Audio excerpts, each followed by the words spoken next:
بسم الله الرحمن الرحيم نحمده ونصلي على رسوله الكريم اما بعد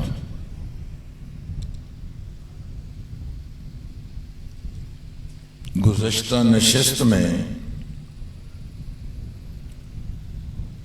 حج کے عنوان سے ایک بات تو یہ عرض کی گئی تھی کہ ہماری نگاہ میں، ہمارے دل و دماغ میں اس سفر کی عظمت ہونی چاہیے، اس سفر کو معمولی نہ سمجھیں۔ انشاءاللہ العزیز اس سفر کی عظمت کی برکت سے اولاً تو میرا رب سب ہی کو لے جائے گا، اور کوئی رہ گیا میں ایک بڑی اہم بات عرض کرنا چاہ رہا ہوں۔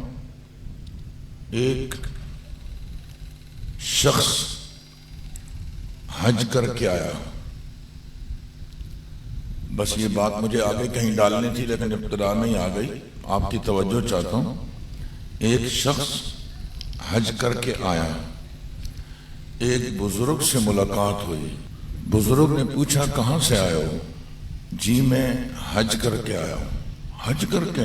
اوہو، کھڑے ہو گئے، گلے ملے، پھر کہا کہ یہ پیشانی تم نے ملتزم پہ رکھی، دعا مانگی تھی، اس پہ بوسہ دیا۔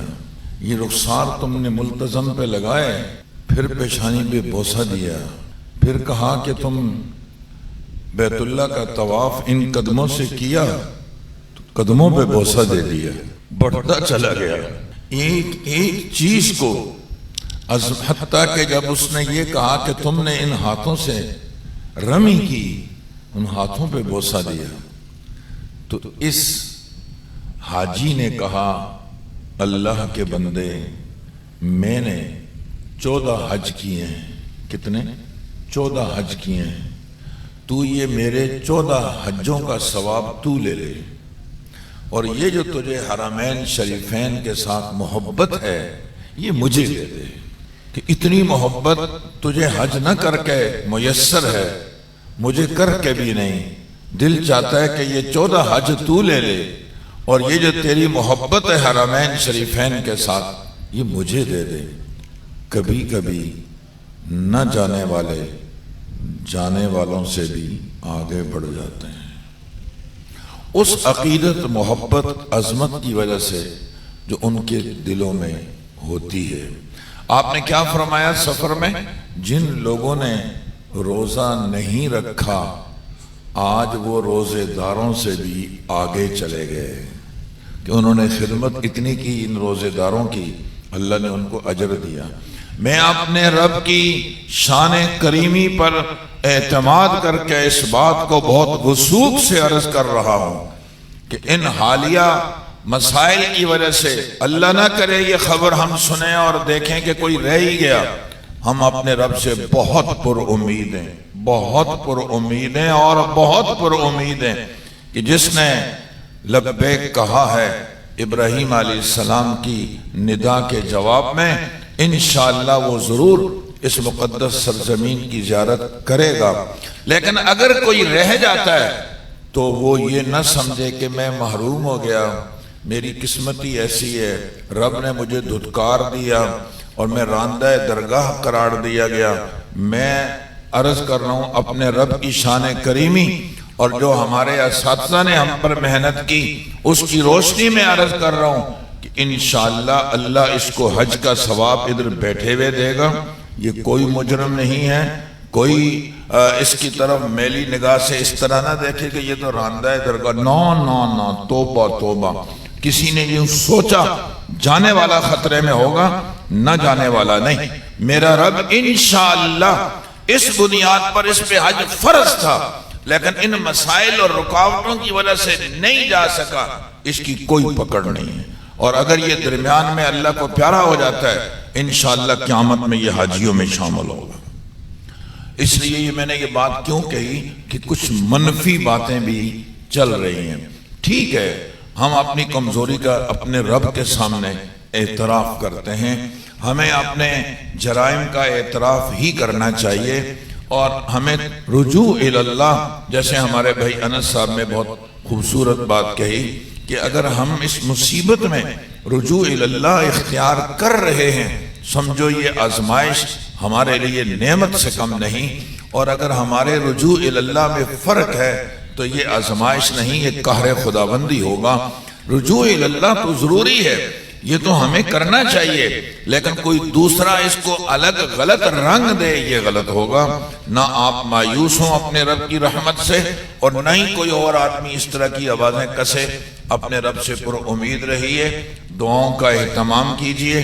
انشاءاللہ العزیز اللہ رب العزت اپنے شان کریمی کی بنیاد پر ہم سب کو جو خوبصورت فضا میں آپ نے یہاں لبیک پڑھی ہے، انشاءاللہ مکہ کی خوبصورت وادیوں میں بھی پڑھیں گے.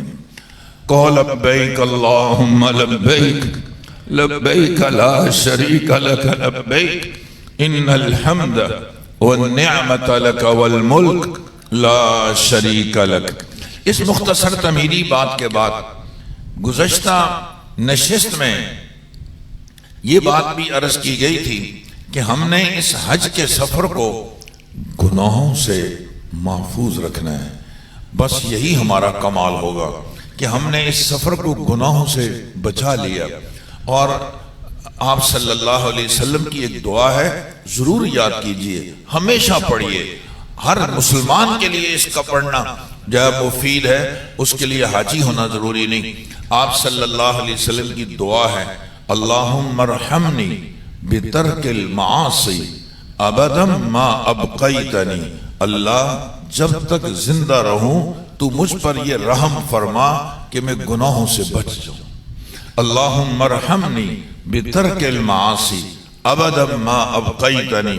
میں گناہ نہیں کرنا چاہتا، مجھے گناہوں سے دور رکھ، یہی آپ کا مجھ پر رحم ہوگا. اور یہ رحم کا سلسلہ تا حیات جاری رہنا چاہیے. خصوصاً اس مبارک سفر میں ہمیں اپنی حفاظت کرنی ہے. خصوصاً میں عرض کر رہا ہوں کہ دو گناہ اس سفر میں ہو جاتے ہیں، ایک بد نظری، دوسرا بد کلامی. ہم نے بد نظری بھی نہیں ہونے دینی. نگاہیں اللہ کی بہت بڑی نعمت ہیں. جس نگاہ سے ہم اللہ کا قرآن دیکھیں گے، جس نگاہ سے ہم بیت اللہ کی زیارت کریں گے، جس نگاہ سے ہم روضہ رسول کی زیارت کریں گے، مسجد نبوی کی زیارت کریں گے، آخر خود تو سوچئے اس نگاہ کو اگر ناپاک کر دیا تو پھر پیچھے بچتا کیا ہے. اس لیے ہم اپنی نگاہوں کی حفاظت یہاں سے ہی توبہ تائب ہو کر جانا ہے، یہاں سے ہی مشق کرنی ہے. مثال کے طور پر آج آپ فجر کی نماز، کل آپ اٹھیں گے فجر کی نماز کے بعد، فجر کی نماز میں نیت کرو آج پورا دن مجھے کوئی بد نظری نہیں کرنی، آج پورا دن مجھے اپنی زبان کو غلط استعمال نہیں کرنا، آج پورا دن میں نے اپنے کوئی نماز ضائع نہیں کرنی. تکبیر اولا نیت کرو یہ میں حج کی تربیت حاصل کر رہا ہوں، میں حج کی مشق کر رہا ہوں. واک کرنے کو تو حج کی تربیت کا اور مشق کا حصہ سمجھتے ہیں، ترک معصیت کو حج کی تربیت کا حصہ کیوں نہیں سمجھا جا رہا؟ جہاں اگر آپ نہیں چل سکتے اور آپ واک نہ کر سکے تو کوئی بات نہیں، آپ ویل چیئر پہ کر لو گے، کسی ساتھی کے سہارے طواف کر لو گے. لیکن جو میں بات عرض کر رہا ہوں معصیت والی، یہ اگر ہم سے نہ چھوٹی اس کا تو پھر کوئی نعم البدل نہیں. تو یہ جتنا جتنا ہماری جان چھوٹتی چلی جائے گی گناہوں سے، اتنا انشاءاللہ قرب الہی کی منزلیں طے ہوتی چلی جائیں گی. میں نے ایک بات یہ بھی عرض کی تھی کہ ضروری دعائیں ہم یہاں سے یاد کر کے جائیں تاکہ ہمیں وہاں افسوس نہ ہو، یار مسجد میں جانے کی بھی دعا نہیں آ رہی، جا رہا ہوں مسجد حرام میں، جا رہا ہوں مسجد نبوی میں، مگر سنت کے خلاف جا رہا ہوں. تو کب سیکھیں گے؟ کون سی مسجد ہے ہمارے دماغ میں جس میں جائیں گے تو دعاؤں کا اہتمام کر کے جائیں گے، جس میں جائیں گے تو سنت کے مطابق جائیں گے؟ مسجد نبوی میں تو اس کے خلاف جا رہے ہیں. مسجد حرام میں اذان ہوئی، مسجد نبوی کی خوبصورت اذان ہوئی، اور جہاں جہاں لوگ ہوتے ہیں جیسے سکتہ طاری ہو جاتا ہے. مسجد نبوی سے اذان ہو رہی ہے, اس اذان کا جواب تو نہ آیا, اس اذان کے بعد کی تو دعا نہ آئی, کون سی اذان کے بعد ہم دعا پڑھنا چاہتے ہیں. یہاں سے ان چیزوں کو سیکھ کر جائیے تاکہ وہاں افسوس نہ ہو. کھانے کی دعا, کھانے سے پہلے, کھانے کے بعد, واش روم جانے سے پہلے, واش روم سے نکلنے کے بعد, گھر جانے سے پہلے, گھر داخل ہونے کی دعا, نکلنے کی دعا, مسجد میں جانے کی, مسجد سے نکلنے کی. یہ گنی چنی چند دعائیں اور بڑی آسان ہیں, چھوٹی چھوٹی ہیں, کوئی زیادہ مشکل نہیں. مولانا عاشق الہی بلند شہری رحمہ اللہ کی ایک کتاب ہے 40 مسنون دعائیں, وہ بھی بازار میں ہر جگہ ملتی ہے, وہ بھی لے سکتے ہیں. یہ جتنی چیزیں میں نے بتائیں تقریباً سب دعائیں وہاں موجود ہیں. جنازے کی دعائیں یہ آنی چاہیے کہ میں نے عرض کیا وہاں جنازے بار بار ہوتے ہیں. نماز, یہاں سے 2 چیزوں کی نیت کرنی ہے. ایک تو نماز کسی کو سنائیں اور ظاہری حالت بھی ہماری نماز کی ٹھیک ہو, اور دوسرا ادھر سے عزم ہو کہ انشاءاللہ میں وہاں جا کر 5 نمازیں, حالات کے اعتبار سے جو بھی, کوئی ساتھی بہت دور ہے ظہر میں نہیں پہنچ سکتا, ایک الگ بات ہے. اگر نظم ہے تو میں انشاءاللہ نمازیں حرم میں ادا کروں گا, نمازیں حرم میں ادا کروں گا. حرم کی نمازوں کی, خصوصاً فجر کی نماز میں کیا مشکل ہے بھائی, کون سی گرمی ہے فجر کی نماز میں, تہجد میں پہنچنا کون سا مشکل ہے, مغرب عشاء کون سی مشکل ہے. تو ہم ان نمازوں کو حرم میں جا کر ادا کریں. وہاں کی لاکھوں افراد ایک ایک صف میں موجود ہیں, پتہ نہیں کس کی برکت سے اللہ ہماری نمازیں قبول فرما لیں گے. میں نے اس کے بعد آپ کے سامنے یہ بات بھی عرض کی کہ اپنا لین دین, اپنے معاملات کو صاف کر کے جائیں, اور ایسا نہ ہو کہ ہمارے جانے کے بعد مسائل کھڑے ہوں. ہم ایک وصیت نامہ خوبصورت سا لکھ کر جائیں, فلاں کا لین دین ہے اس کا یہ حل ہے, فلاں کے لین دین ہے اس کا یہ حل ہے, تاکہ حاجی کے پیچھے دعائیں کرنے والے تو ہوں, باتیں بنانے والے نہ ہوں. میرے پیسے لے گیا, میرا قرضہ تھا, بات ہی نہیں کی, فلاں تھا, یہ تھا, اس چکر میں نہ پڑے. اس طرح کی باتیں اپنی پیچھے نہ چھوڑ کر جائیں, بلکہ اس طرح کے لوگ چھوڑ کر جائیں, او ہو فلاں حاجی صاحب حج پہ چلے گئے, یار اللہ ان کا حج قبول فرمائے, میرے سارے پیسے دے گئے. فلاں حاجی صاحب حج پہ چلے گئے, اللہ ان کا سفر قبول فرمائے, بہت تھوڑی سی رقم تھی یار, وہ بھی مجھے دے کر گئے. فلاں حاجی صاحب کو اللہ حج قبول فرمائے, کبھی میری ان سے انبن تو ہوئی نہیں, ایک دفعہ ہلکا سا کوئی جملہ نکل گیا تھا, وہ بھی ختم ہو گیا تھا یار, پھر بھی مجھ سے معذرت کر کے گئے. دیکھا کتنے لوگ آپ کے لیے خیر کے کلمات کہنے میں لگ گئے. تو یہ اچھا ہے کہ ہم جائیں اور ہمارے پیچھے لوگ خیر کے کلمات کہیں, ہمارے پیچھے لوگ ہمارے لیے دعائیہ کلمات کہیں. یہ بہتر ہے, یا یہ بہتر ہے کہ ہم جائیں تو پیچھے لوگ منفی گفتگو کر رہے ہوں اور جو ہے وہ ناقابل ذکر باتیں سننے کو ملیں. یقیناً وہ صورت اچھی نہیں, ہم نے بہتر صورت بنا کر ہی جانا ہے. میں عرض کر چکا ہوں کہ حج کی 3 قسمیں. ہم نے جو حج کرنا ہے انشاءاللہ وہ حج تمتع ہے, جس میں پہلے عمرہ کیا جاتا ہے پھر حج کیا جاتا ہے. میں عمرے کو بہت تفصیل سے عرض کر چکا ہوں, لیکن خلاصے میں پھر عرض کر دیتا ہوں کہ ہم سے کوئی پوچھے عمرے میں کیا کرنا ہے, ہم نے جواب میں کہنا ہے عمرے میں 4 کام کرنا. 4 چیزوں کے مجموعے کا نام عمرہ ہے. نمبر 1 احرام, نمبر 2 طواف, نمبر 3 سعی, نمبر 4 حلق یا قصر. احرام کس چیز کا نام ہے, طواف کیا چیز ہے, سعی کیا چیز ہے, حلق اور قصر کیا چیز ہے. اس کو میں نے عرض کیا تھا کہ احرام 3 چیزوں کے مجموعے کا نام ہے. 2 چادریں, ایک تہبند اور ایک اوپر اوڑھ لے آدمی, دونوں کندھے ڈھانپ لے. نمبر 2 نیت, نمبر 3 تلبیہ. اگر یہ 3 کام کر لیے تو آپ محرم ہیں, آپ حالت احرام میں چلے گئے. جب آپ حالت احرام میں چلے گئے تو اب آپ کو چاہیے کہ احرام کی جو پابندیاں آپ کی طرف متوجہ ہوئی ہیں, ہمیں ان پابندیوں کا خیال کرنا چاہیے. ان کو کہتے ہیں ممنوعات احرام, یعنی حالت احرام میں جو کام کرنے منع ہے وہ 7 ہیں. 7 کام احرام کی حالت میں نہیں کرنے۔ چھوٹی چھوٹی چیزیں اور بھی بہت ساری ہیں، مباحات، مستحبات اور مکروہات، میں ان کو نہیں چھیڑ رہا، میں جرنل چیزیں عرض کر رہا ہوں۔ 7 چیزوں سے بچنا ہے، اس میں کوئی گنجائش نہیں ہے کہ آدمی اختیار کرے۔ نمبر 1، آپ نے احرام کی چادروں کے نیچے کسی بھی قسم کا سلا ہوا کپڑا استعمال نہیں کرنا۔ ایک آدمی کو سردی لگ رہی ہے، 2 چادریں اس نے اوڑھ لی، کوئی بات نہیں، چادر کے نیچے چادر ہو، اس میں تو کوئی حرج نہیں، لیکن چادر کے نیچے لباس کی طرز کا سلا ہوا کپڑا استعمال کرنا یہ غلط ہے۔ نمبر 1۔ نمبر 2، جسم کے کسی بھی حصے کے بال نہیں کاٹنے۔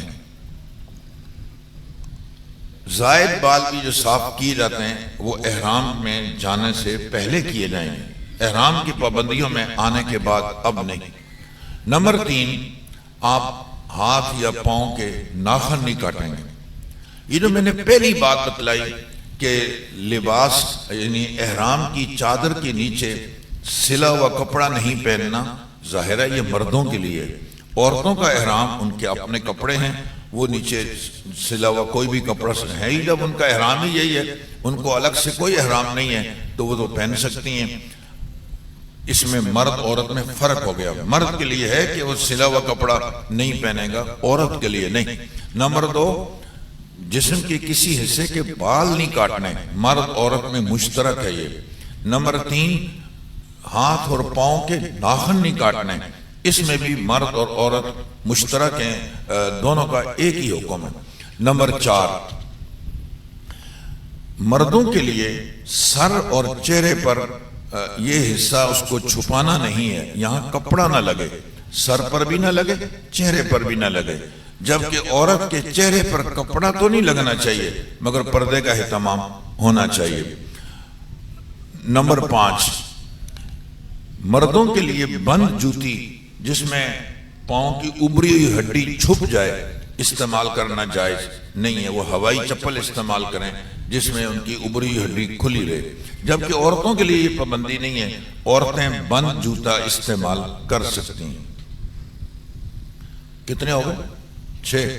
اور نمبر 7، ازدواجی تعلقات احرام کی حالت میں قائم کرنے، یہ بھی غلط ہے۔ یہ 7 بڑے بڑے ممنوعات ہیں جو میں نے آپ کے سامنے عرض کیے۔ لو بھئی، ہم احرام سے فارغ ہو گئے۔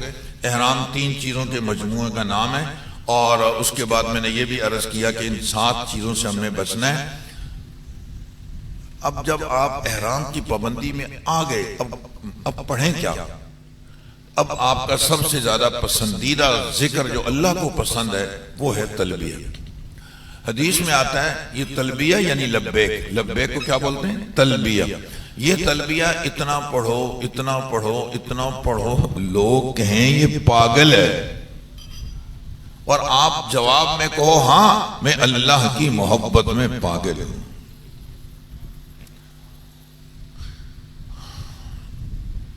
زندگی میں میں نے ایک دفعہ ایک آدمی کو دیکھا ہے، بھائی مفتی انس یونس صاحب ماشاءاللہ موجود تھے، ہمارا پورا گروپ تھا، مینا میں، نائجیریا کا تھا شاید وہ آدمی، ہمارے اس میں آ گیا خیمے میں۔ اس نے جو آ کر تلبیہ پڑھنا شروع کیا تو ہمیں واقعتاً شک لگنے لگا کہ کہیں یہ نفسیاتی تو نہیں ہے، کہ یہ اوپر سے خالی تو نہیں لگا ہوا ہے، اتنی دیر پڑھے جا رہا ہے۔ اور وہ صحیح تھا، وہ بندہ صحیح تھا، مگر اس نے اس حدیث کو عملی جامہ پہنا دیا کہ تلبیہ اتنا پڑھو، اتنا پڑھو، اتنا پڑھو کہ لوگ کہیں پاگل ہے، اور تم کہو میں اللہ کی محبت میں پاگل ہوں۔ حاجی کا سب سے زیادہ پسندیدہ ذکر حالت احرام میں، حالت احرام میں وہ تلبیہ ہے۔ اللہ تعالیٰ مشکلات میں آسانیاں بھی پیدا فرماتے ہیں، اجر و ثواب بھی عطا فرماتے ہیں۔ پھر یہ تلبیہ تو ہر جگہ اور ہر وقت تو نہیں کہا جا سکتا نا، اس کی اپنی ہی ایک لذت، اس کی اپنی ہی ایک حلاوت ہے جب اس کیفیت میں اس کو پڑھا جائے کہ آپ نے احرام کی چادریں بھی اس طرح وہ پہنی ہوئی ہیں، اور آپ احرام کی نیت بھی کر چکے ہیں، اور اب آپ کی طرف شریعت کا حکم ہی یہ متوجہ ہوتا ہے کہ آپ تلبیہ پڑھیں، سو آپ پڑھیے۔ لیکن آپ حیران ہوں گے، اللہ تعالیٰ ہماری کمزوریاں ہمیں معاف فرمائے۔ حاجی جو کام، حاجی سے جو شکوے ہیں ان میں ایک شکوہ یہ ہے، یہ سب کچھ کرتا ہے، تلبیہ نہیں پڑھتا۔ آپ کو یقین نہ ہے آپ بھی دیکھ لیجئے گا. بھائی جہاز میں بیٹھ کر بھی تلبیہ پڑھتے رہنا چاہیے نا, کوئی نہیں پڑھتا. اتر گئے ہیں بس میں بیٹھے ہیں, تلبیہ پڑھنا چاہیے, کوئی نہیں پڑھتا. اور اس کے حتیٰ کہ جب بسوں میں بیٹھ کر مینا جا رہے ہوتے ہیں, مینا کے اندر شور شرابہ تو نظر آتا ہے لیکن تلبیہ پڑھتے ہوئے نہیں ملتے. عرفات کے میدان میں گپ شپ کی فضا تو نظر آ رہی ہوتی ہے, تلبیہ نہیں پڑھتے. یا جو کرنے کا کام ہے وہ نہیں کرتے, جو نہیں کرنے کا وہ کر رہے ہوتے ہیں. سو ادھر سے عزم کیجئے, نیت کیجئے, انشاءاللہ العزیز ہم اس سفر میں سب سے زیادہ تلبیہ پڑھیں گے, اتنا کہ ہمارا رب ہم سے راضی ہو جائے. دوسرا کام عمرے میں وہ ہے طواف. جب آپ پہنچ جائیں گے اور تمام مراحل سے گزرتے ہوئے طے ہو جائے گا کہ اب آپ نے طواف کرنا ہے. میری ایک بیچ میں رائے ہے, یہ عمرہ معمولی نہیں, حج کا حصہ ہے. یہ حج کا حصہ ہے. یہ حج تمتع بنتا جب ہے جب آدمی حج کے مہینوں میں عمرہ کر لے. تو آپ اس کو ایسی نفلی کام نہ سمجھیں کہ حج تو بعد میں ہوگا نا. نہیں نہیں, یہ آپ نے جو عمرہ کی ہے یہ حج کا حصہ ہے, جبھی تو آپ متمتع ہیں, ورنہ کیسے ہوں گے. تو اس لیے اس کو اہتمام سے کریں. کبھی کبھی بعض حاجی وہاں پہنچتے ہیں بہت تھکے ہارے, اور جب وہ بھوک بھی لگ رہی ہے, تھکاوٹ بھی ہو رہی ہے, بے انتہا نیند آ رہی ہے, کھڑے کھڑے بھی کچھ لوگ سو رہے ہوتے ہیں. اسی حال میں بھئی جلدی کرو یار, ایک دفعہ عمرہ کر کے نمٹا دیں, احرام سے نکل آئیں. اب عمرہ کرنے گئے تو صحیح, طواف کے دوران بھی سو رہے ہیں, ادھر گر رہے ہیں ادھر گر رہے ہیں, لوگ پکڑ پکڑ کر سیدھا کر رہے ہیں. کیا کر رہے ہو حاجی صاحب, آپ اپنے پاؤں پہ تو کھڑے ہوں, نیند آ رہی ہے, سائڈ پہ جا کر سو جاؤ. اس طرح عمرہ نہ کریں, آپ بیداری کے ساتھ عمرہ کریں, اپنے اندر چستی پیدا کریں. اس کا ایک آسان حل یہ ہے کہ جب آپ عمرے پہ جائیں نہا کر جائیں, اس میں بھی آپ کے اندر ایک چستی پیدا ہو جائے گی. پہلے کچھ آرام کا وقت لے لیں, بھئی ہم گھنٹہ 2 گھنٹے 3 گھنٹے بھی ہم آرام کریں گے, بھئی ہم بعد میں جائیں گے عمرے کے لیے. کیونکہ یہاں تو لمبی چوڑی دعائیں مانگنی ہے, صفا پہ, مروہ پہ, بیت اللہ پہ, مقام ابراہیم پہ, ملتزم پہ دو نماز پڑھنی ہے, طواف کے دوران دعائیں مانگنی ہے, صفا مروہ کے درمیان دعائیں. تو کیسے ہوگا جب ہم ایسے مدہوش ہو کر چل رہے ہوں گے, ایسا نہ ہو. پہلا کام احرام, دوسرا کام طواف. طواف سے پہلے آپ نے 4 کام کرنے ہیں. نمبر 1 استباء, یہ ایک اصطلاح ہے. استباء کہتے کس کو ہیں؟ استباء نام ہے اس چیز کا کہ یہ جو آپ نے چادر اوڑی ہوئی ہے نا یہاں پہ, یہاں سے جاتے ہوئے جو آپ چادر اوڑیں گے دونوں کندھے ڈھکے ہوئے ہونے چاہیے. کچھ لوگ یہیں سے کندھے کو کھول لیتے ہیں, یہ غلط ہے, کندھا ڈھکا ہوا ہونا چاہیے. آپ جب وہاں پہنچ گئے اور اب آپ نے طواف شروع کرنا ہے, اس سے پہلے آپ نے استباء کرنا ہے کہ اس چادر کو دائیں بغل سے نیچے نکال کے بائیں کندھے پہ ڈال دینا ہے, اور یہ دایاں کندھا آپ نے خالی کر دینا ہے. یہ استباء ہے. آپ نے طواف کر لیا, 7 چکروں میں یہ کیفیت رہے گی. 7 چکر مکمل ہو گئے, بس استباء ختم. اب آپ دوبارہ سے اپنے کندھے کو ڈھانپ لیں, ملتزم پہ دعا مانگنی ہے, پیچھے آپ نے 2 رکعت نماز پڑھنی ہے, تو آپ کندھے ڈھانپ کے نماز پڑھیں گے. آپ نے صرف طواف کے دوران کندھوں کو, جب اس کندھے کو کھلا چھوڑنا ہے, ہر وقت نہیں. دوسرا کام استقبال. استقبال کیا ہے؟ بیت اللہ کے ایک کونے میں حجر اسود ہے, اس حجر اسود کے بالکل سیدھ میں آپ گئے, اپنے ہاتھ کانوں تک اٹھائے, بسم اللہ اللہ اکبر کہہ کر چھوڑ دیا. یہ استقبال ہے. تیسرا کام استلام کا اشارہ. آپ نے اسی حجر اسود کے سامنے یوں ہاتھ کیے اور یہ تصور کیا جیسے میں یہ ہاتھ حجر اسود پر رکھ رہا ہوں, اور پھر ان دونوں ہاتھوں کو آپ نے بوسہ دے دیا. یہ استلام. آپ کو معلوم حدیث میں آتا ہے حجر اسود کے بارے میں, یمین اللہ فی الارض, زمین پہ اللہ کا دایاں ہاتھ وہ حجر اسود ہے.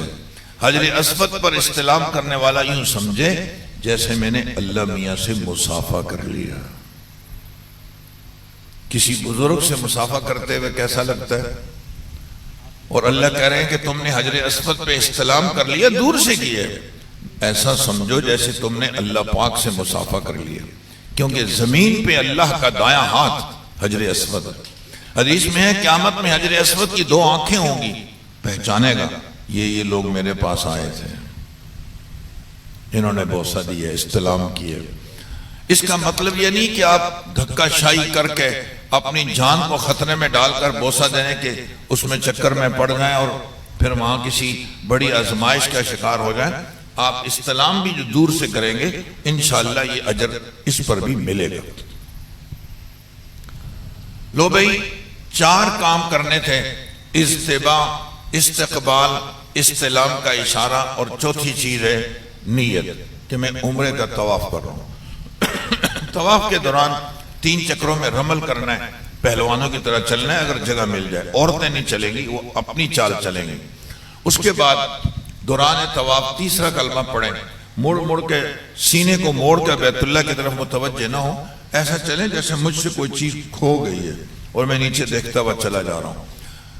تیسرا کلمہ پڑھیں، کوئی دعا مانگ لیں، عربی میں، اردو میں، سب جائز ہے، تلاوت کرنا بھی جائز ہے، اور خاموش رہیں جب بھی جائز ہے، لیکن بہتر ہے کہ آدمی یہ دعاؤں کی قبولیت کا وقت ہے، کچھ دعائیں مانگتے رہنا چاہیے۔ آپ یہاں حجر اسود جہاں آپ نے استلام کیا، یہاں سے آپ نے شروع کیا طواف بیت اللہ کے ارد گرد 7 چکر لگانے کا نام ہے۔ طواف کیا چیز ہے؟ بیت اللہ کے ارد گرد 7 چکر لگانے کا نام ہے۔ 1 چکر لگایا، پھر 2، پھر 3، پھر 7 جب ہوں گے 1 طواف ہو جائے گا۔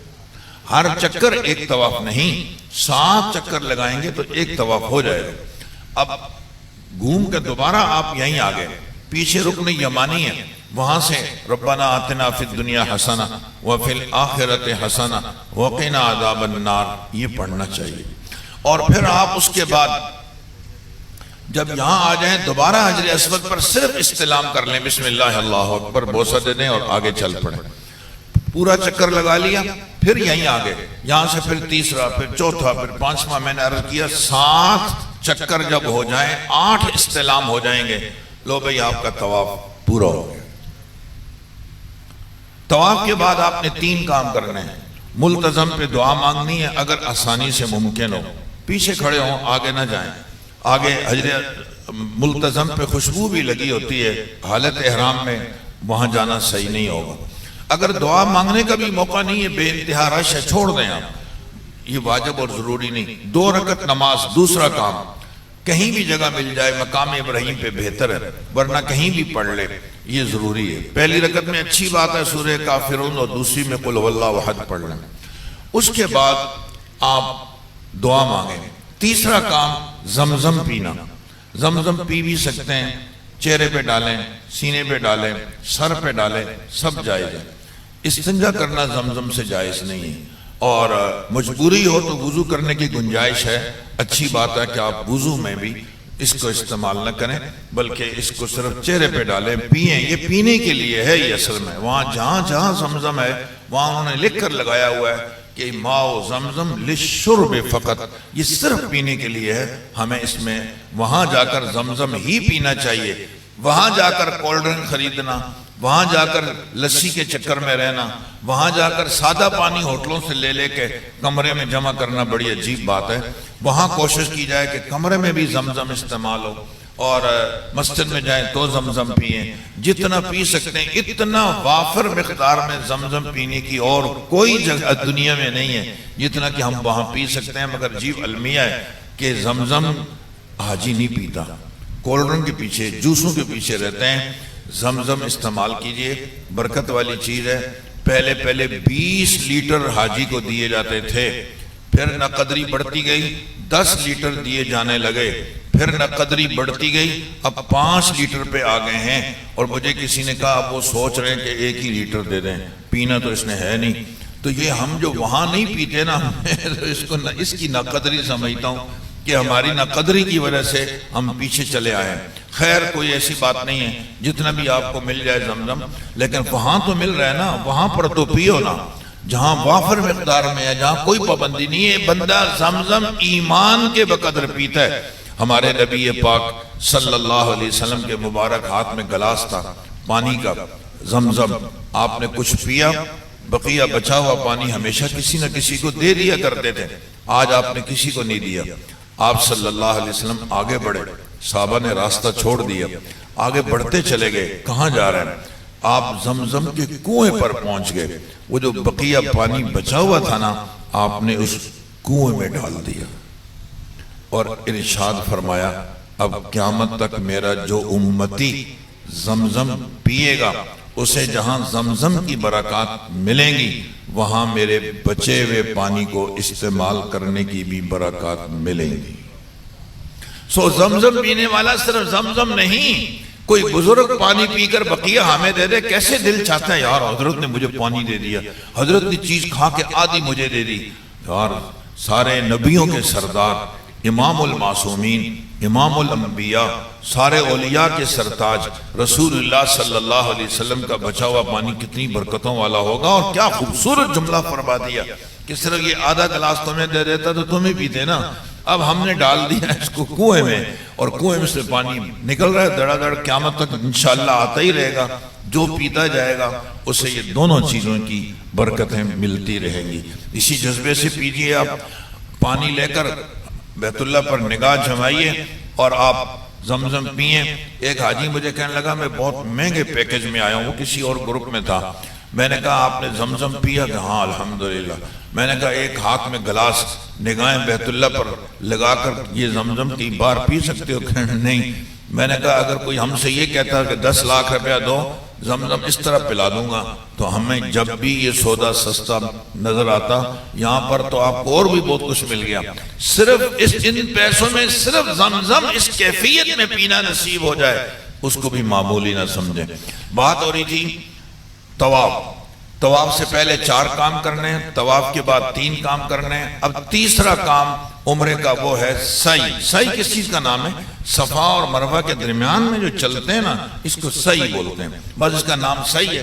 اب نماز کو تو نماز بولیں گے نا، اگلا کہتا ہے نماز کیا ہے تو ہم اس کو سمجھائیں گے نماز کیا ہے، روزہ کیا ہے، تو ایسی طواف کیا ہے، سعی کیا ہے، یہ حج کی اصطلاحات ہے، ہمیں ان اصطلاحات کو یاد کرنا چاہیے تاکہ کوئی ہم سے پوچھے سعی کیا ہے تو یہ نہ ہو کہ ہم بولے سر پہ اس طرح مارنے کو سعی بولتے ہیں۔ طواف کیا ہے؟ بولے جی صفا مروہ کے درمیان میں چلنے کو طواف کہتے ہیں، یہ تو غلط ہو جائے گا نا، طواف الگ چیز ہے، وہ تو بیت اللہ کے ارد گرد چکر لگانے کو طواف کہتے ہیں، 7 چکر۔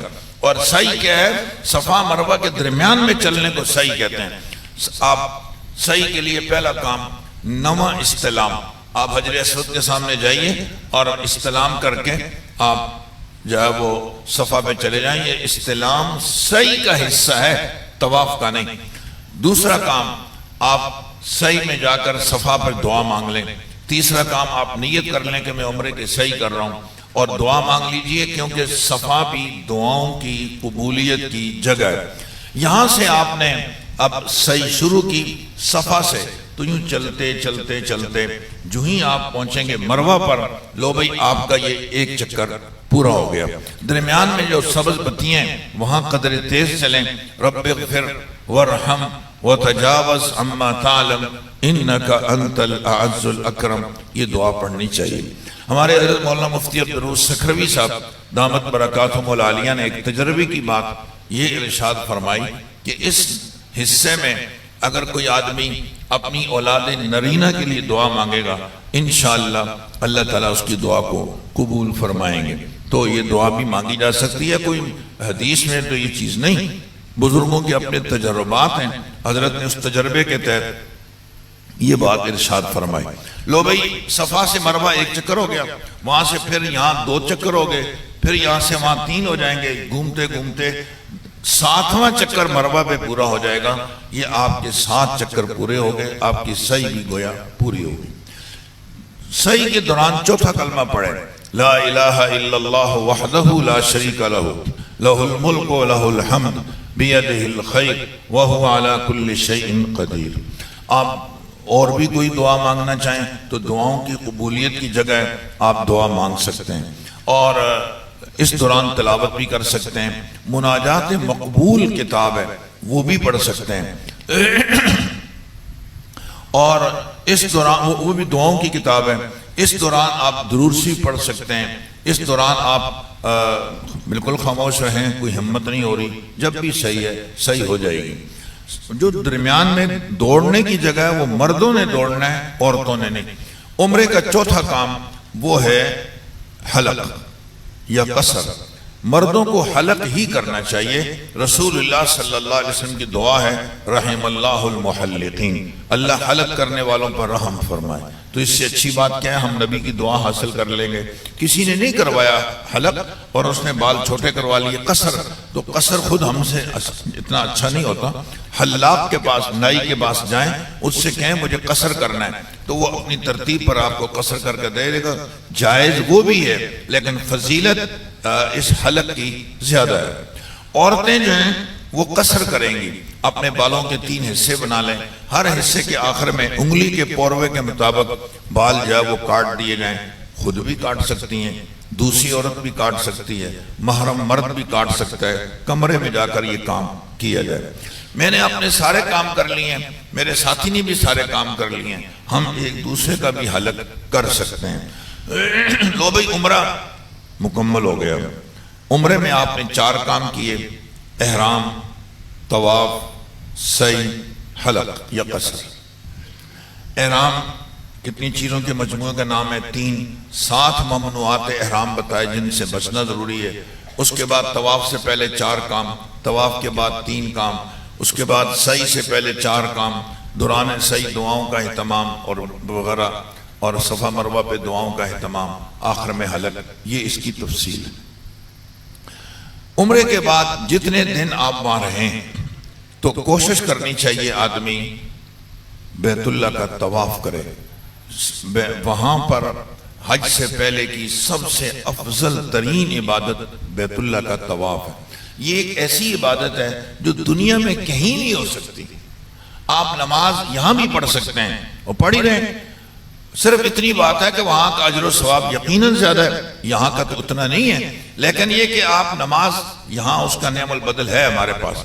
تلاوت یہاں بھی کر سکتے ہیں، وہاں بھی کر سکتے ہیں، ذکر و اذکار یہاں بھی کر سکتے ہیں، وہاں بھی کر سکتے ہیں، نماز، روزہ، سب کچھ یہاں بھی ہو سکتا ہے، مگر طواف یہاں نہیں ہو سکتا، یہ وہیں ہوگا۔ لہذا وہ عبادت جو یہاں ہو ہی نہیں سکتی، ہماری کوشش ہو جتنا ہم کر سکتے ہیں کر گزریں۔ اللہ نے جو صحت دی ہے نا، بس یہ وقت ہے کہ آپ اس سے بہتر جگہ اپنی صحت اور جوانی کو استعمال کرنے کی آپ کو کوئی نہیں ملے گی۔ سوکھا پہاڑوں پہ بندہ چڑھتا رہے کہ تفریح کے لیے آئے ہوئے ہیں، ٹھیک ہے، تفریح کرنا کوئی جرم نہیں، چڑھتے رہو، لیکن یہ جو تھوک کے حساب سے نیکیاں ہیں نا، وہ ادھر نہیں وہیں ملیں گی۔ ایک ایک قدم پر سینکڑوں نیکیاں وہیں ملیں گی، اور دعاؤں کی قبولیت، اور اس کے علاوہ سعادت، ایک ایسی عبادت جو دنیا میں کہیں نہ ہو سکے۔ اور خاص طور سے یہ طواف بیت اللہ کا 1,24,000 کم و پیش انبیاء علیہ السلام کے وہاں قدم لگے ہوئے ہیں، صلحاء، اتقیاء، امت کے سارے رہنما وہاں پہنچے ہوئے، انہوں نے وہاں پہ بیت اللہ کا جو طواف کیا ہے، ان کے مبارک قدم لگے ہوئے، وہاں ہمارے بھی قدم لگ جائیں تو سعادت کی بات نہیں۔ کہاں بیت اللہ کی عظمتیں، کہاں ہماری گناہگار نگاہیں، کہاں مطاف کی عظمتیں، کہاں ہمارے گناہگار قدم۔ رب نے اگر توفیق دی ہے تو سعادت سمجھیے، روزانہ صلاۃ و توبہ بھی پڑھتے رہو اور اللہ کا شکر بھی ادا کرتے رہو، اور ساتھ ساتھ میں طواف جتنا کر سکیں۔ اوپر سے بھی طواف اتنا بھی مشکل نہیں جو ہمیں یہاں اتنا ڈرایا جاتا ہے کہ بالکل ناممکن ہے، بہت مشکل ہے، بہت لمبا ہے، ایسا کچھ نہیں ہے۔ آپ جا کر دیکھیے، یقین کریں، کمر جھکی ہوئی اور ہاتھ کے اندر لاٹھی کا سہارا لے کر 70-80 سال کے بوڑھے وہاں طواف کر رہے ہیں، اور جوان سوچ رہے ہیں اوپر تو بہت مشکل ہے، نیچے دیکھتا ہوں۔ ہاں تو ہماری بھئی کوشش تو یہ ہو ہم اوپر طواف کریں، جو انہوں نے پابندیاں لگا رکھی ہیں ان کی قدر کریں۔ لیکن اوپر چلتے چلتے آپ کی صحت جواب دے گئی تو میں ساتھیوں سے کہتا ہوں کہ بھئی کسی نے اگر احرام باندھ کر نیچے طواف کر لیا، دم لازم نہیں آئے گا، باقی جو کچھ ہوگا توبہ اور استغفار کرنا چاہیے. ہمیں کسی بھی ملک کے بنائے ہوئے قانون کا احترام کرنا چاہیے. ہم ان کے قانون کے خلاف لوگوں کو دعوت نہ دیں کہ ہاں تم کرو کوئی حرج نہیں ہے. یہ وہاں فضا دیکھ کر آپ خود ہی بہت کچھ سمجھ جاؤ گے. میں تو یہ کہہ رہا ہوں کہ آپ اوپر طواف کرنے کی مشق یہاں سے کریں اور یہاں سے چلنے کی مشق کریں تاکہ آپ کو مشکل نہ لگے. اچھا ایک اور آسان طریقہ یہ ہے کہ آپ صبح صبح مسجد عائشہ جائیں سحری کے ٹائم یا رات کو چلے جائیں, احرام باندھ کے آ جائیں اور یہاں آپ پورا دن اسی احرام میں رہیں. پورا دن آپ نیچے جائیں اور نمازیں پڑھیں اور طواف کریں. آپ عمرے کے احرام میں ہیں. بس کتنے ہی لوگ یہ کرتے ہیں تاکہ کوئی دھوکہ بھی نہ ہو. دھوکہ دینا بھی تو اچھا نہیں, ضمیر بھی بندے کا ملامت کرتا ہے. دھوکہ بھی نہ ہو اور طواف بھی صحیح طریقے سے نیچے قریب سے رہ کر ہوتا رہے. لو بھئی دوسری چیز ہے حج. یہ درمیان کا جو وقفہ میں نے بتلایا, نمازیں, حج, طواف, ہمت ہے تو نفلی عمرہ کرنے میں بھی کوئی حرج نہیں ہے. ایک قرآن مجید ختم کرنے کی کوشش کریں, تسبیحات پڑھیں, اپنے وقت کو قیمتی بنائیں. یہ زندگی میں پتہ نہیں کتنا لمبے عرصے کے بعد اللہ نے موقع دیا ہے. کتنے ہی لوگ ہوں گے یہ ان کا سفر آخری سفر ہوگا. کوئی نہ کوئی سفر تو آخری ہوگا نا. حدیث میں آتا ہے ہر کوئی نہ کوئی صبح تمہاری آخری صبح ہوگی, کوئی نہ کوئی شام آخری شام ہوگی. اس میں تو کوئی شک نہیں ہے. ہم حدیث میں ہر نماز ایسے پڑھو جیسے یہ تمہاری زندگی کی آخری نماز ہے.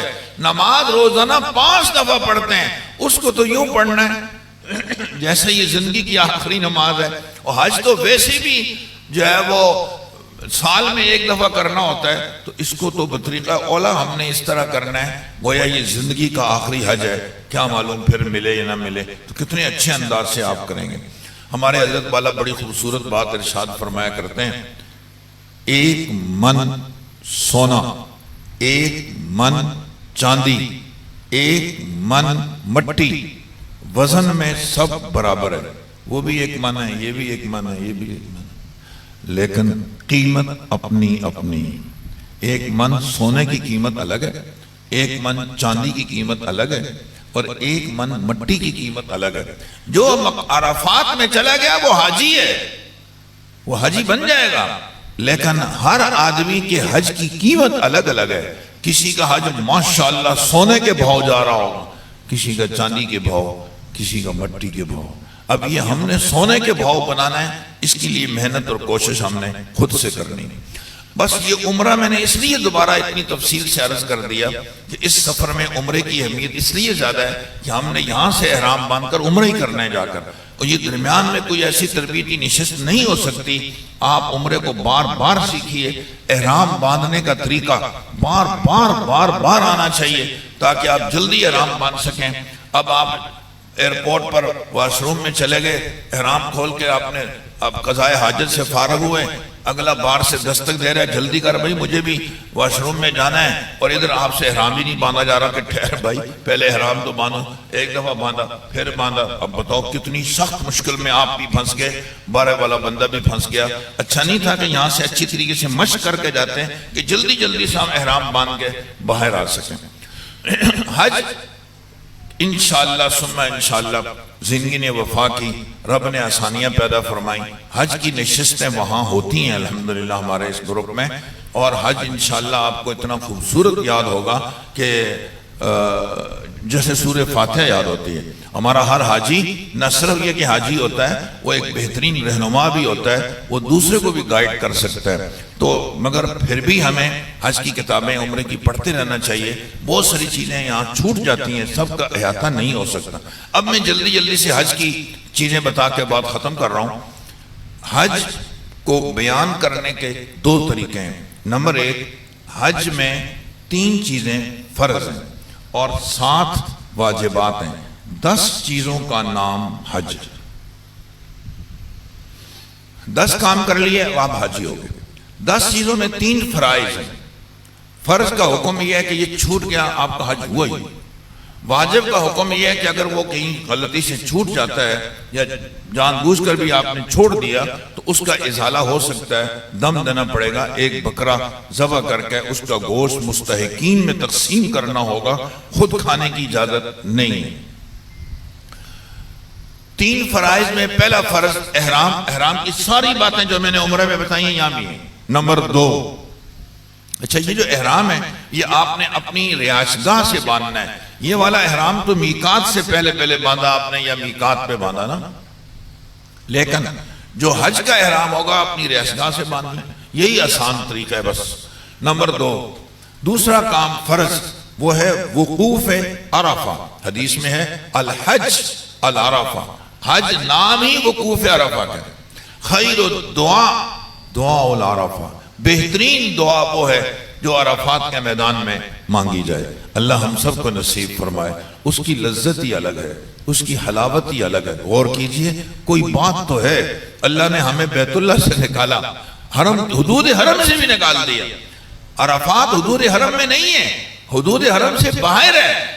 قیامت میں میدان محشر مقام عرفات میں قائم ہوگا.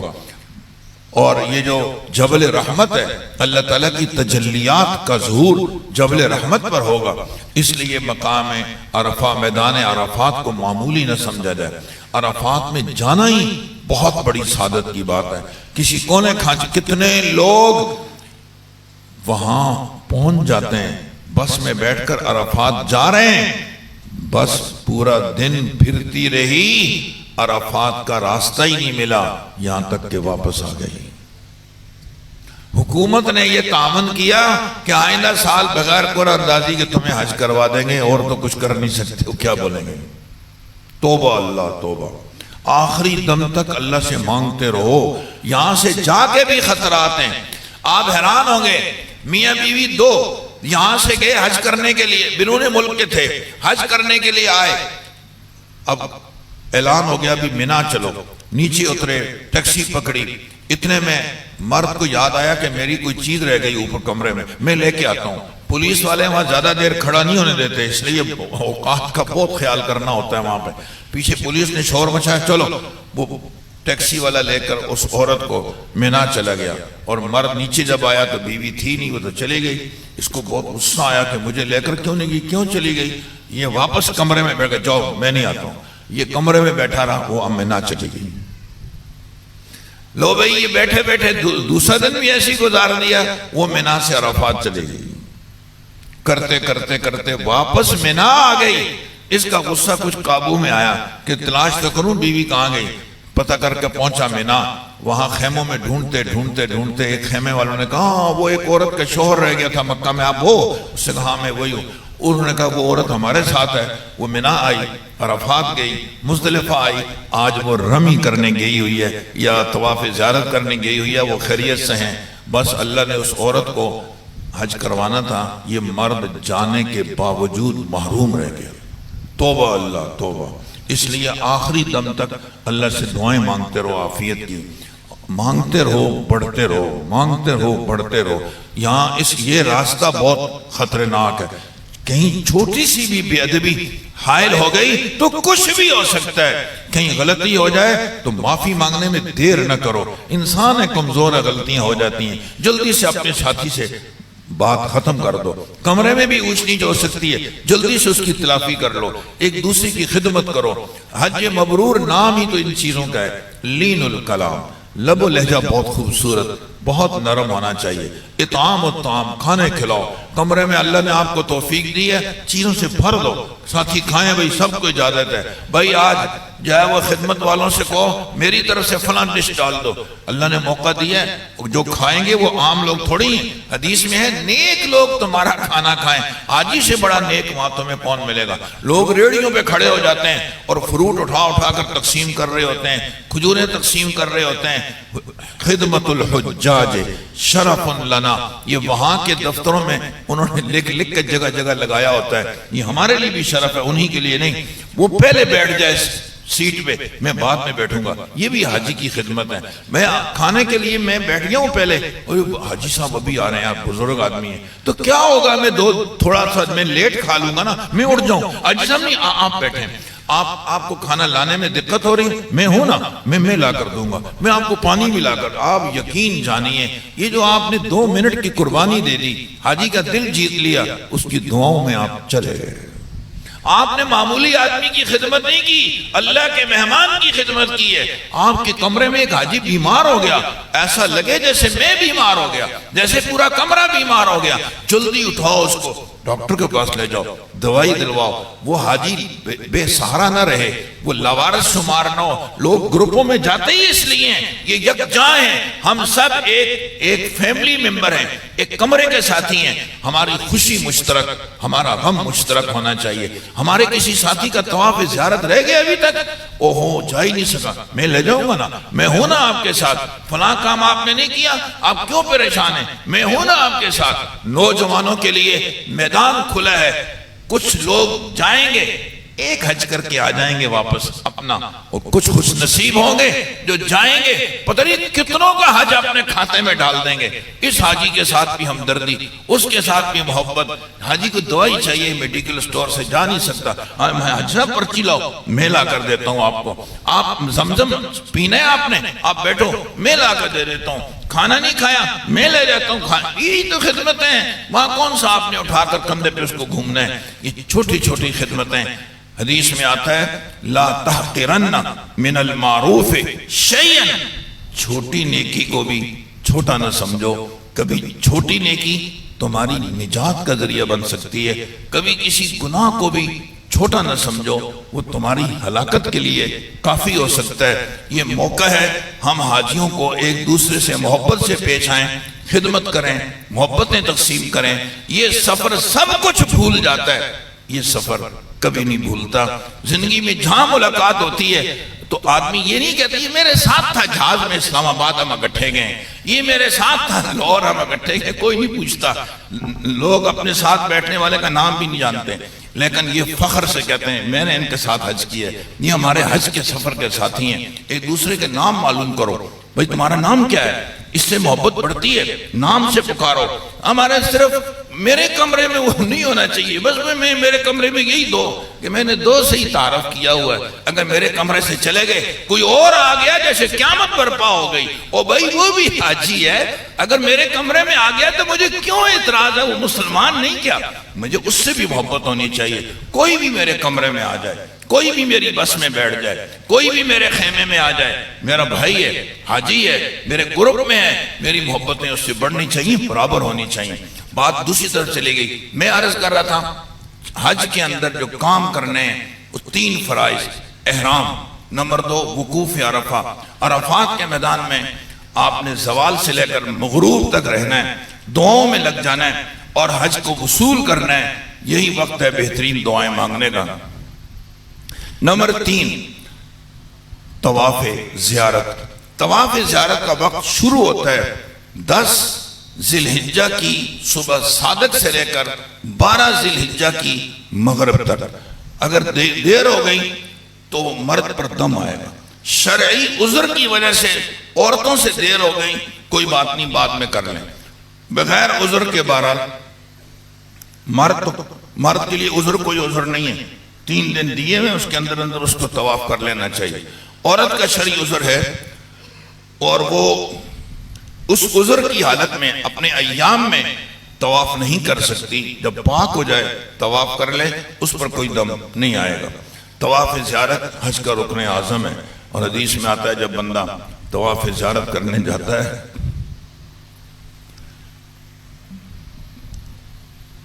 تو فرشتے اس کی کمر پہ تھپکی دیتے ہیں، مبارک ہو، جاؤ اب اپنے اعمال اثر نہ کرو، رب نے تمہارے گناہوں کو بھی نیکیوں سے تبدیل کر دیا ہے۔ یہ طواف زیارت جیسے اللہ پاک کی زیارت کرنے بندہ جائے گا نا، حجر اسود کو استلام تو کرے گا نا، یمین اللہ فی الارض، اللہ کا دایاں ہاتھ ہے یہ زمین پہ، اس نے استلام نہیں کیا، رب سے مصافحہ کیا ہے، اور وہ جو لباس پہنے ہوئے تلبیہ پڑھتے ہوئے دیوانوں کی طرح پھر رہا تھا، کبھی مینا کی وادیوں میں، کبھی عرفات میں، کبھی مزدلفہ میں، رب کی زیارت، رب کی ملاقات کی آرزو تھی، رب نے بلا لیا طواف زیارت میں آ جاؤ۔ تو طواف زیارت بھی آدمی ایسے شوق اور جذبے سے کرے، بیداری کے ساتھ کرے، محبت سے کرے، جیسے میں ابھی حج کا احرام باندھ کے جا رہا ہوں۔ یہ رکن اعظم ہے، اس کے بغیر بیوی حلال نہیں ہوتی، حج سے آدمی باہر نہیں نکلتا۔ احرام سے حلق کر لیا، احرام سے باہر آ گئے، ہر چیز حلال ہوگی سوائے عورتوں کے جب تک کہ طواف زیارت نہ ہو جائے۔ سو یاد رکھیے حج کے یہ 3 فرض ہیں۔ میں اس لیے کہہ رہا ہوں یاد رکھو، میں وہاں حرمین شریفین کی سرزمین پہ ہوٹل میں ہم نے ایک دفعہ بیان کیا اور یہ کہا کہ طواف زیارت کیے بغیر بیوی حلال نہیں ہوتی۔ تو میں آج تک اس بات کو نہیں بھولا۔ ایک حاجی مجھے کہنے لگا، کسی دوسرے گروپ میں تھا، میں تو پہلے آیا ہوں حج کے لیے، سال ہو گیا یا 2 سال ہو گئے، مگر میں نے تو طواف زیارت نہیں کیا۔ مجھے تو کسی نے کہا کہ حج تو عرفات کا نام ہے، میں تو عرفات گیا، پھر کچھ ضروری کام تھا میں چلا گیا، تو کیا میرے لیے بیوی حلال نہیں ہوگی؟ اور میں نے کہا پہلے جا کر طواف زیارت تو کرو، وہ ابھی بھی کرنا پڑے گا، وہ معاف تو نہیں ہوا۔ اس کے بعد مسئلہ پوچھنا کہ جو کچھ بیچ میں ہوا اس کا کیا ہوگا۔ طواف زیارت چھوڑنے والی چیز نہیں، حج نہیں ہوگا۔ 3 چیزیں فرض ہیں، احرام، وقوف عرفہ، طواف زیارت۔ 7 واجبات ہیں۔ نمبر 1 وقوف مزدلفہ۔ مزدلفہ میں فجر کے بعد قبلہ رخ ہو کر کھڑے ہو جائیں تھوڑی دیر کے لیے، دعا مانگ لیں، تلبیہ پڑھیں، بس یہ وقوف ہو جاتا ہے۔ نمبر 2 رمی۔ 3 دن کی رمی کرنی ہوتی ہے، پہلے دن ایک شیطان کو، بقیہ دن میں تینوں کو، اور 7 کنکر مارنے ہوتے ہیں ایک شیطان کو، اکٹھے نہیں، ایک ایک اٹھا کر، بسم اللہ اللہ اکبر، رغمن للشیطان ورزن للرحمن، اللہم اجعلو حجا مبرورا وسعیا مشکورا وذنبا مغفورا۔ یہ دعا پڑھنی چاہیے۔ اتنا نہیں آتا کوئی بات نہیں، بسم اللہ اللہ اکبر اتنا پڑھ لینا چاہیے۔ تیسرا واجب قربانی، چوتھا واجب حلق یا قصر، 5واں واجب سعی صفا مروہ کی، 6واں واجب طواف وداع۔ طواف وداع اگر عورتوں کا شرعی عذر ہو انہیں معاف ہے، مرد نہیں کریں گے تو دم آئے گا، یہ واجب ہے ان کے حق میں۔ عورتیں بھی طواف کریں گی، لیکن جیسے طواف زیارت شرعی عذر کے باوجود بھی ان سے ساقط نہیں ہوتا، کرنا پڑے گا۔ طواف وداع البتہ شرعی عذر ہو تو ان سے ساقط ہو جاتا ہے۔ اور 7واں واجب کیا ہے پتہ ہے؟ رمی، نمبر 2 قربانی، نمبر 3 حلق۔ یہ 3 کام ترتیب سے کریں۔ ہمارے پیارے محبوب صلی اللہ علیہ وسلم نے جو حج کیا ہے اس میں یہ تینوں چیزیں ترتیب سے کی ہیں۔ پہلے دن رمی آسانی سے ہو جاتی ہے، اس کے بعد قربانی کا مرحلہ آتا ہے۔ یہ قربانی ہوگی تو آپ سر کے بال منڈوائیں گے، آپ سر کے بال منڈوائیں گے تو آپ احرام سے باہر آئیں گے۔ کبھی کبھی قربانی میں دیر ہو جاتی ہے، قربانی نہیں، ایک صاحب کی قربانی لیٹ ہو گئی تو بہت زیادہ ضرورت سے زیادہ مشتعل ہو گئے، سب کی ہوگی میری کیوں نہیں ہوگی؟ تو چپی نہ ہو۔ میں نے چپکے سے بلا کر کہا شکر نہیں کرتے ہو، انتظامیہ والے سچ بول رہے ہیں کہ نہیں ہوئی، تیرا حج تو ٹھیک ہو رہا ہے نا، ٹھیک ہے دیر سویر ہو گئی لیکن تیرا حج ٹھیک ہو رہا ہے۔ ان کا کیا جاتا ہے، وہ بولتے ہیں ہاں ہو گئی، اور تو جناب احرام سے باہر آ جائے اور ترتیب تمہاری خراب ہو جائے۔ تو انتظامیہ کا ایسے موقع پر ضرور ساتھ دینا چاہیے۔ کوئی بھی آدمی یہ نہیں چاہتا ہے میرے حاجی پریشانی میں مبتلا رہیں۔ وہاں کا نظم ایسا ہے کہ کبھی کبھی دیر ہو جاتی ہے، ہو سکتا ہے آپ کی قربانی آج نہ ہو۔ شریعت نے 3 دن رکھے ہیں تو آپ کیوں ضروری ہے کہ پہلے دن نکل جائیں؟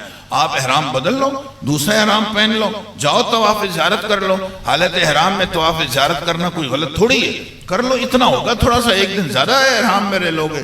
اور آپ کو معلوم احرام اللہ کا پسندیدہ لباس، حاجی سب سے اچھا لگتا ہے اللہ کو جب وہ احرام میں ہوتا ہے۔ احرام کو بوجھ نہ سمجھنا۔ آپ ایک صاحب کو میں نے کہا یار اس طرح کے کپڑے کیوں بناتے ہو؟ میری بیوی کو بہت پسند ہے۔ اب آپ ایسا جوڑا کیوں پہنتے ہو؟ مثلا میں میرا دوست ہے نا، اس کو بھی ایسا کلر پسند ہے، میں بھی ایسے ہی کلر پہنتا ہوں۔ عید کے دن آ رہے ہیں، ہم تینوں نے ایک جیسے کپڑے بنائے، ایک میرا دوسرا دوست ہے، ایک میرا دوسرا دوست ہے، ہم تینوں نے ایک جیسے بنائے۔ یار دوست کی رعایت کر رہا ہے، ایک آدمی بیوی کی رعایت کر رہا ہے۔ جو لباس اس کو پسند ہے میں اس میں رہنا چاہتا ہوں، جو لباس میرے رب کو پسند ہے ہم اس میں کیوں نہیں رہنا چاہتے؟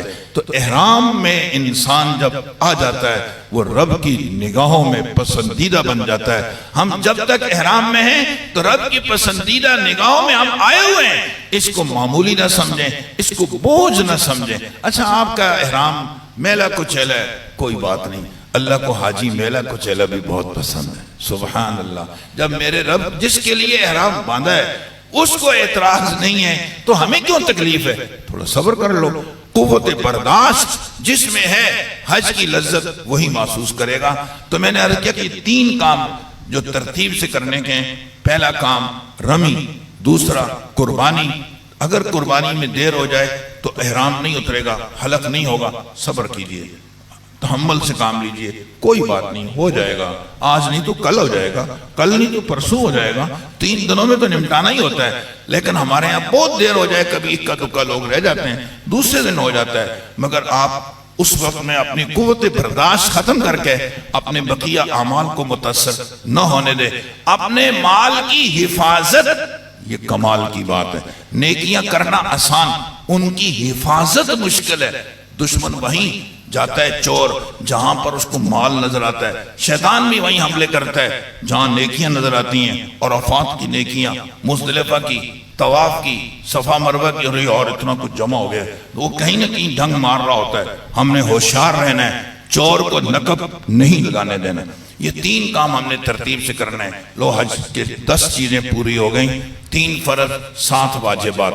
اور حج کو بیان کرنے کا دوسرا طریقہ، حج کے 5 دن۔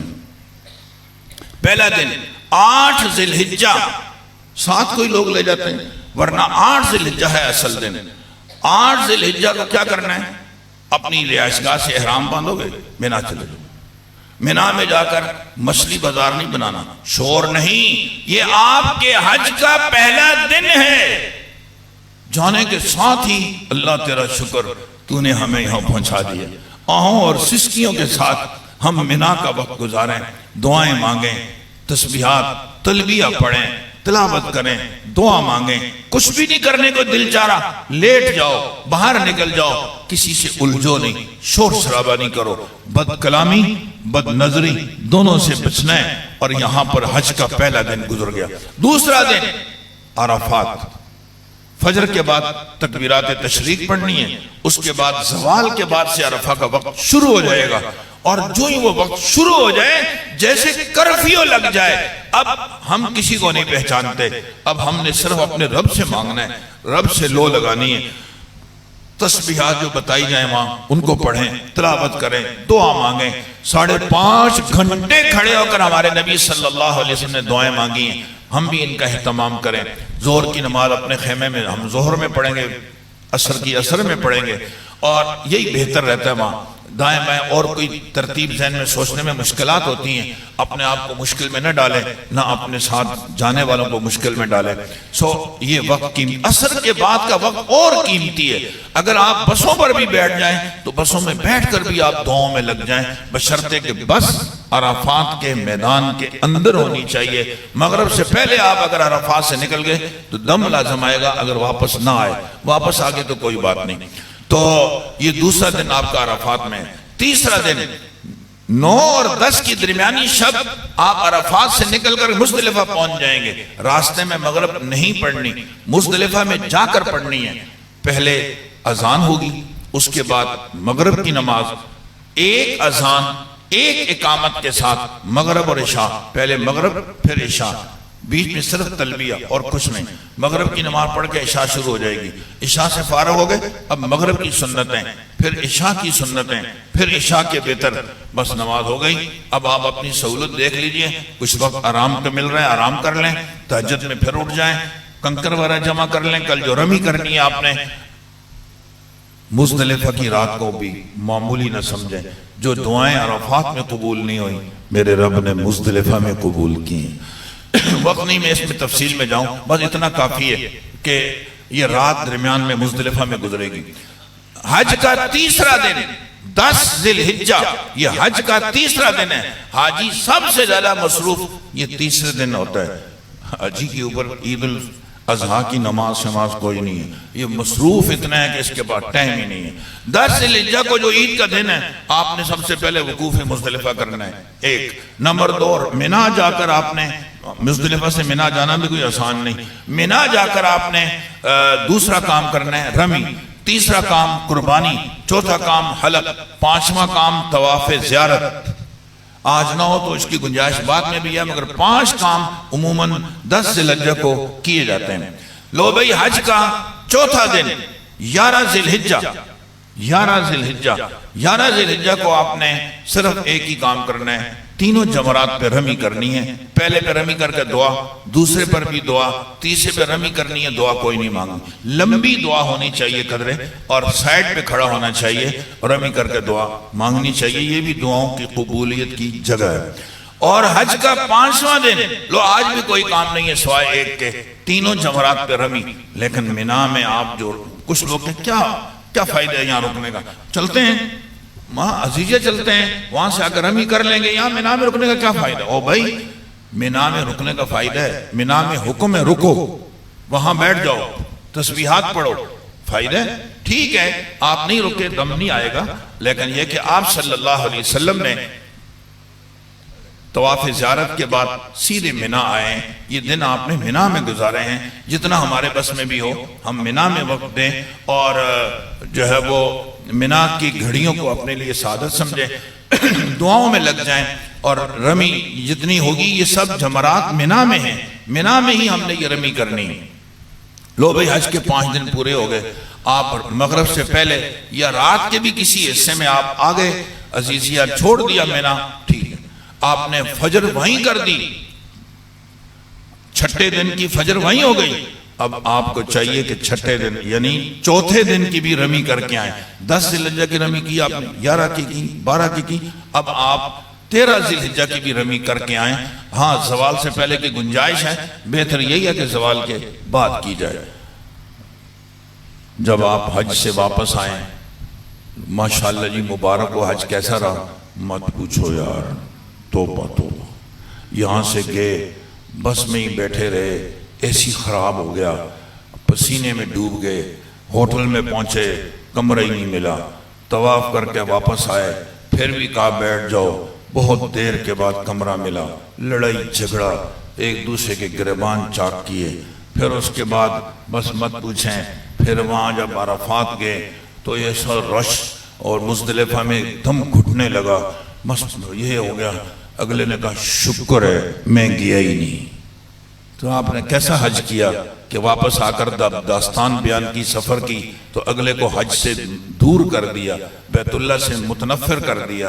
او بھائی ہم سفر نام ہے مشقت کا، جبھی تو شریعت نے نماز کم کر دی ہے، 4 کے بجائے 2 رکعت پڑھ لو۔ آپ سفر میں ہو تو سفر میں تو مشقتیں ہوتی ہی ہیں، ان مشقتوں کو بیان نہیں کیا جاتا۔ جن مشقتوں کا بدلہ ہم نے اپنے رب سے لینا ہو ان کو کیا بیان کرنا بھائی، ہم نے تو سفر یوں بیان کرنا ہے۔ ارے بھائی یہاں سے جب میں بیت اللہ پہنچا، نگاہ جو میری بیت اللہ پہ پڑی، اللہ کی قسم بتا نہیں سکتا، لگ نہیں رہا تھا میں اس دنیا میں ہوں یا کہیں اور کھڑا ہوں۔ اس لذت کو میں کیسے تعبیر کروں؟ وہ جب سجدے میں گیا اور میں نے یہ گناہگار پیشانی مطاف میں رکھی، میں اس کی لذت کو زبان پہ نہیں لا سکتا۔ یار اللہ ہر مسلمان کو بار بار لے جائے۔ مقام ابراہیم کی 2 رکعتوں کی لذت کیا بتاؤں، صفا مروہ کی دعاؤں کی حلاوت کو کیا بتاؤں، پھر عرفات تو عرفات ہے، پھر روزہ رسول کی حاضری کی تو بات ہی کیا ہے۔ اگلے کی آنکھوں میں بھی آنسو جاری ہو گئے، یار حاجی صاحب دعا کرو اللہ مجھے بھی مرنے سے پہلے اس سفر کی سعادت نصیب فرمائے۔ یہ ہے حاجی جس نے آپ نے سفر کی داستان سنا کر دوسرے کو بھی حج پہ روانہ کر دیا، اس کی انشاءاللہ دعاؤں میں اس کا حصہ ہوگا۔ اس سفر کی داستانوں کو غم کے انداز میں، پریشانی کے انداز میں بیان نہیں کیا جاتا، اس انداز میں بیان کیا جاتا ہے کہ دوسروں کو بھی ترغیب ہو۔ اللہ تعالی ہمارے سفر کو مبارک فرمائے، بار بار ہم کو یہ مقبول حاضریاں نصیب فرمائے۔ اس سفر میں جو رکاوٹیں آ رہی ہیں، اللہ رب العزت اپنے خاص کرم سے ان ساری رکاوٹوں کو دور فرما دے۔ ہمارے جہاں ہمیں اپنے لیے دعا کرنی چاہیے، ہم محتاج ہیں کہ اللہ ہمارے سفر کو آسان فرما دے۔ ہر وقت دعا کیجئے جب تک کہ واپس نہ آ جائے، ہر لمحے دعا کیجئے اللہم انی ارید الحج، پہلے ہے فیسر لی، اللہ آسان کر دے، بعد میں ہے وتقبل منی، قبول بھی کر لے۔ اس کے ساتھ ساتھ ہمیں اپنی انتظامیہ کے لیے بھی دعائیں کرتے رہنا چاہیے۔ بھئی وہاں سعودی حکومت عاجز آ جاتی ہے، کچھ نہیں کر سکتی، تو انتظامیہ بیچاری کیا کرے گی جو یہاں سے ساتھ گئے ہوئے. اس لیے ہمیں ان کو بھی ہماری دعاؤں کے سہارے کی ضرورت ہے. یا اللہ حاجیوں کو سہولت پہنچانے کے حوالے سے ان کا دل و دماغ کھول دے، انہیں حکمت بصیرت عطا فرما دے، ان کی مدد فرما دے، ان کی مشکلات کو بھی سہل اور آسان فرما دے. انشاءاللہ اگر ہم اس جذبے کے تحت اپنے اچھا آپ کے کمرے میں کچھ ساتھی ہیں بیچارے بیمار ہیں، پریشان ہیں، ہم ان بیماروں کو، انہوں نے نہیں کہا، آپ ان کے لیے بھی دعا کر رہے ہیں اللہ ہمارا فلاں حاجی بیمار ہے، اس کے لیے آسانیاں پیدا کر دے، آپ اس کی دعاؤں میں انشاءاللہ شامل ہو جاؤ گے. اللہ تعالیٰ ان گزارشات پہ عمل کی توفیق نصیب فرمائے.